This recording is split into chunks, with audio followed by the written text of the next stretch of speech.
Simula kaninang alas 12 ng tanghali, epektibo na ang pagpapatupad ng North Luzon Expressway ng temporary toll relief. Ito ay para sa mga dumaraan sa NLEX northbound mula Balintawak hanggang sa May Kawayan. Ay sa pamunuan ng naturang expressway, ipatupad ito hanggang mabuksan na muli ang 4 na lanes ng Manila northbound na apektado ng pagkukumpuni ng Marilao Interchange Bridge. Pagtitiyak naman ng NLEX, minamadali na ang repair works para dito upang may balik na sa normal ang traffic sa lugar.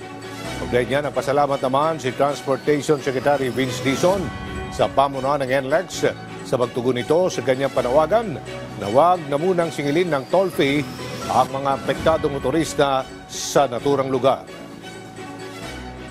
Yung ating hiniling sa kanila, dinimahin sa kanila ng Biyernes na ilibre na muna ang toll mula Balintawak hanggang Marilao para doon sa area na grabe ang traffic ngayon dahil doon sa nasirang bridge sa NLEX.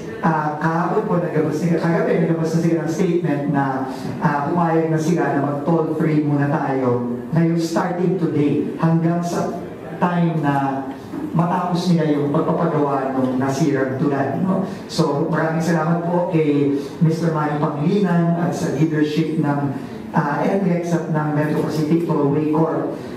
Dahil kung malaking bagay po yan para kahit paano naman mabawasan naman yung bigat ng hirap ng mga kababayan natin na naaagarya ngayon dahil sa construction dyan sa bridge sa Marilao.